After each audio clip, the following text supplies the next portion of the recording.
Good morning, NBT. My name's Zahir. And my name's Nick. Welcome to yet another pandemic edition of NBT News.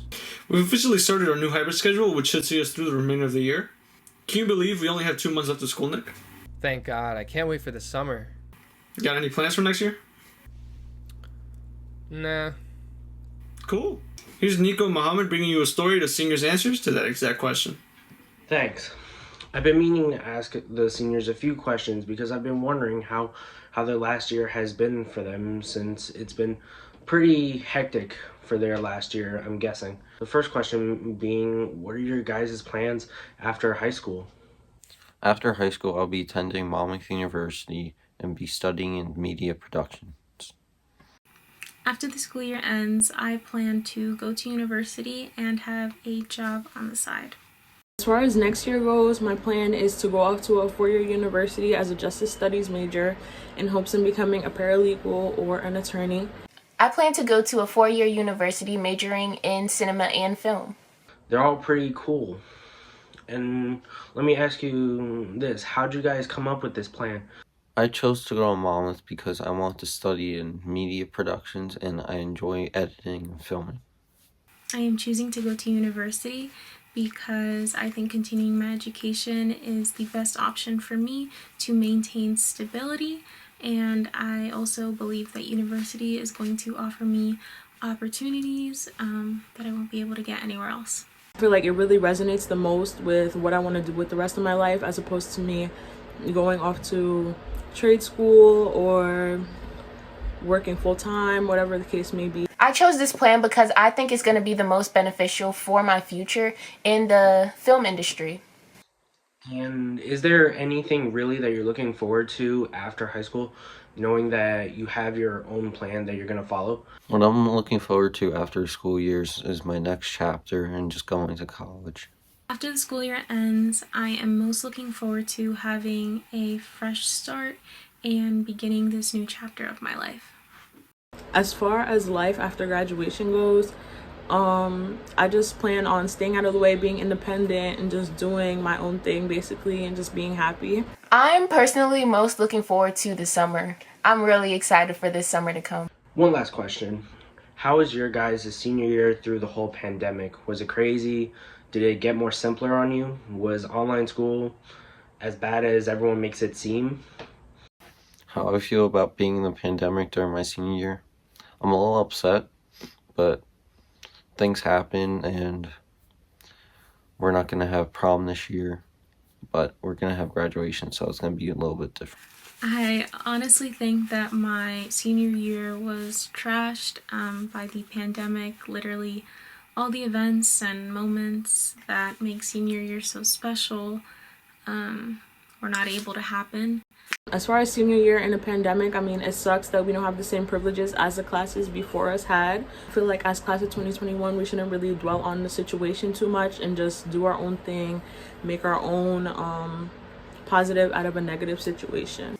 Personally, for me, being a fully virtual student, it was a lot safer, in my opinion, for me to just stay home and have my senior year right here in my bedroom, but it wasn't all that bad. Thank you, seniors. Thanks for answering my questions, because it helps us give us insight on what we have to think about after high school at our own senior year. And thanks for letting us know what you guys are going to do personally. Seems very interesting. Now let's head back to the studio. Thanks, guys. People have some pretty interesting plans for next year. Wouldn't you agree?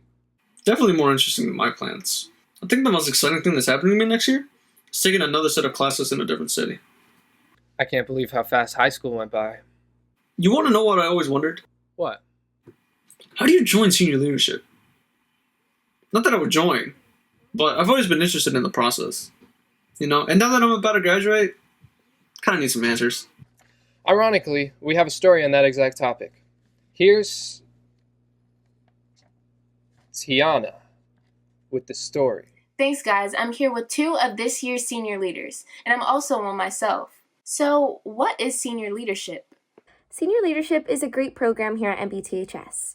A group of seniors lead peer-to-peer educational sessions to increase student knowledge on skills, attitudes, and behaviors associated with healthy decision-making. What curriculum is followed in senior leadership? In the senior leadership class, we covered different topics such as responsible decision making while having sex, pregnancy prevention, sexually transmitted infections, and HIV. What makes senior leadership different from a normal health class? Senior leadership is a lot different than a regular health class. We are trained to be mentors and mini teachers on a variety of health subject areas. 4 times throughout the year, we have outreaches for the freshman class where we perform a skit on a certain topic and then do small group discussions to dig a little deeper into that subject area. Do you feel senior leadership has an impact on the freshman class? I think senior leadership does have an impact on the freshmen because while it's still awkward to learn about sexual topics, at least you're learning from your peers and not grown adults, and it's easier to ask questions if you have any questions. Also, as a freshman, you get to look forward to being a senior leader when you're a senior, which is what I always look forward to doing. What is one thing you remember from your freshman year about senior leadership? One thing I remember from my freshman year about senior leadership is not only how huge the seniors were, but how much fun they had working together as a team. And that year, I also learned a lot about teen health and sexual health than I did in any other health class. What's the application process for someone who's interested in senior leadership? The application process includes filling out the application, which you can find on the Senior Leadership Google Classroom, getting 2 recommendation forms from teachers, and then once that's filled out, you can email those to Ms. Patrico or Ms. Dempsey, and they're going to email you to let you know when they can interview you. If you're interested in senior leadership, please enter the Senior Leadership Google Classroom by using the code below. All application information is on the classroom, and you will be able to directly contact Mrs. Dempsey or Ms. Patrico. You can also ask your current health or phys ed teacher if you have any questions. Back to the studio. Thanks, Tiana. At least I finally got some answers. Where's my answers, Tiana? Where's my answers? You good, Nick? No. Our next story is on spring sports with Sean. Hello guys. Spring sports are finally here. I caught up with some athletes. How does the team look? I think we're going to go undefeated. I really do. And I think we're going to win another GMC title. And I'm hoping that we make it to states and win that too. What is the outlook for the season? You know, everyone's always outside working on their skills, and we didn't lose a lot of people, so I think that also gives us an advantage, and I think we're looking really, really good. I am here with Sarah, who does track. What gets you ready to compete? My teammates definitely get me ready. They're there to calm me down when I get stressed, and we have a little group chat where we just hype each other up before every meet, which is really sweet. What is the best part about competing? As a distance runner, my favorite part is the last 100 meters because you don't really feel anything. You just go all in and you just do it to finish. I am here with Rishi, who plays tennis. How does the team look? Right now, our team is looking really solid. We have a couple of returning players and a lot of really good new players joining. So I think our team this year is going to be really strong. Mr. Fitz, what are you hoping for this season? Looking forward to a season this year, obviously. 2 years ago, we won the division. We were undefeated. We have a lot of returners from that team. We have a couple of new guys who show a lot of promise. So I don't think winning a division championship again would be out of the question. Boys lacrosse on varsity. How does the team look? I'm Joe Whalen. I'm a junior, and I'm one of the captains of the boys lacrosse team. I feel we have a very good team this year. We have a lot of talent, and everyone knows how to function as part of a team and be a team player. So I'm very excited for us to go out and see how we do this season. Does the team have any goals this season? Our goals for this season are really just to be able to go out and compete. Unfortunately, last year our season was taken away from us due to the coronavirus. So we really just want to be able to go out and compete and win games this year. Anthony, how does the team look this season? I'm really looking forward to the baseball season this year. We have a really good young team that's just looking forward to playing some baseball, especially after last season was cut short. And even though we don't have much varsity experience, we know that we're not alone and that other schools are dealing with the same problem. So ultimately, we're just looking to get better every single practice. Anaya, what are your goals as a team this season?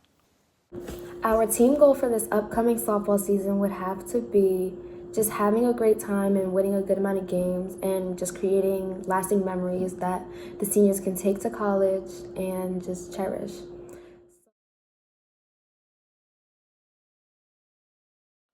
Best of luck to all the teams and the players.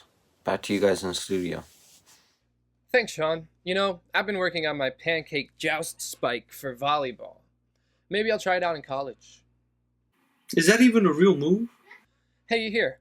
Wasn't a new project started by the Human Rights Coalition? What? Oh yeah, you're right. It's called The Power of the Untold Story. And we actually have a story of it from Diane. All right, well, take it away, Diane. Thanks, guys. So today we're going to be covering the story on the Human Rights Coalition's project with Kean University's Diversity Council, The Power of the Untold Story.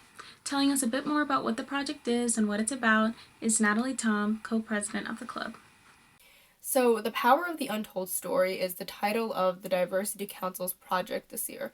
And in it, we collect anonymous responses from people who answer questions that we put out, and then we have our club members and teachers and anyone else read them aloud in videos that are posted to our Instagram.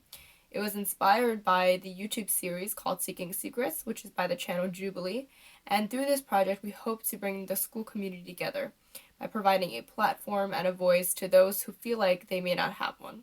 Thank you, Natalie. Now we're going to have Ms. Pasner tell us a bit more on why you should be interested and why you should get involved in the project. I think it's really important that our students get involved and fill out the survey with the question to have their story possibly shared on our Instagram page because it is important that, a lot of times people have opinions and they have ideas and they have thoughts and people don't have the courage necessarily to say them out loud. And so this is a good opportunity for students to be able to share their opinion and do it anonymously. I essentially also think that our second question is very important. Our second question that's going to be, dropped very soon is about cultural identity and about whether or not you have ever been targeted because of your cultural identity. And this question in particularly has been inspired by a lot of the anti-Asian violence that has been occurring around the country recently. And it does not have to be just for students of Asian American descent to respond to this question. It can be to anyone who feels that because of their cultural identity, they have ever been attacked in some way before. And we're asking about whether or not or how they've overcome that, or turned it around in a positive manner. And with all of the xenophobia that is going on in our country today, I believe that it is very important that this question more than ever gets answered. And here we're going to show an example by Vice President Dhruv Shah on what sharing your story would look like, and Natalie Tom telling you guys how you can get involved. When asked, what would you want your legacy to be? One anonymous student said, I would want to be remembered as someone who was kind and caring and worked hard for the wellness of people around the world. I would want to be a role model to a new generation and inspire them to be good people and great achievers. This submission I really connected with because I want to work in government in order to help people who've been left behind for so many years.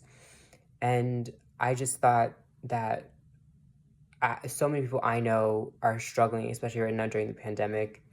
And I would want to be someone who was there to help them and worked to, achieve change in order to help them on a broader scale. If you want to get involved, go to our Instagram page at Humans of NBTHS. There are informational graphics there as well as videos that have already been made for the project, so you can look at those. If you want to make a video and not just write a response, then DM us, or you can email Ms. Pasner or Ms. Rutsky. You can also reach out to me, Karina Desai, who is the other co-president, or Dhruv Shah, who is the vice president. And again, make sure to go check out their Instagram to go give them some support, or maybe even get involved yourself. Thank you guys so much, and let's head back to the studio. Thanks, Diane. I think that's all the stories we have for today, right? Not yet. We still have everyone's favorite segment. Boys with Matt? What? No. Principal's Corner. Oh, right.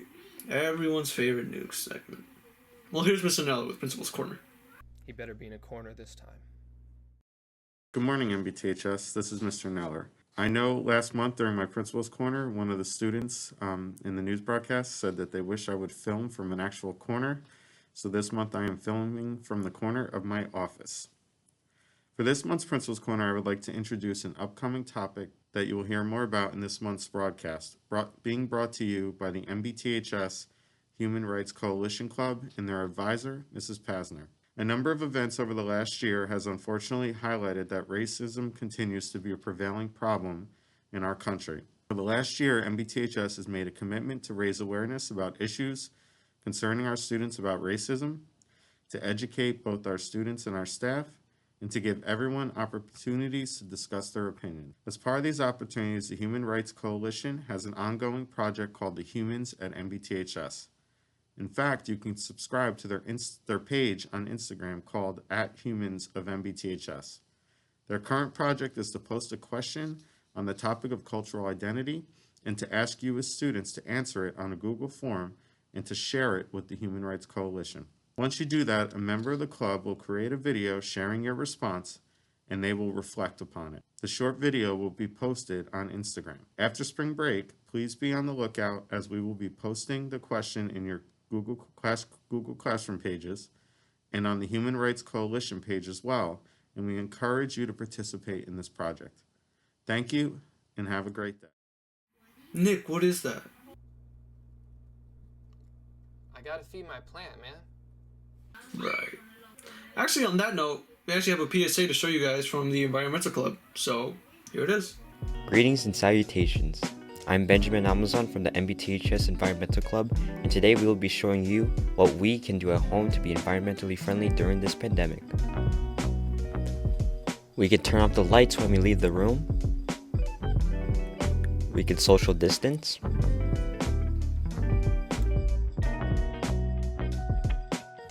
We can properly dispose our disposable mask.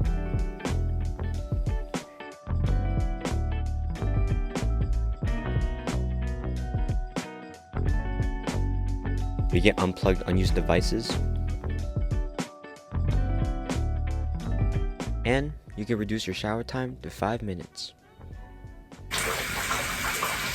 As we are stuck home during this pandemic, it is always important to know what we can do at home to help the environment. On behalf of the NBTHS Environmental Club, stay safe and thanks for watching.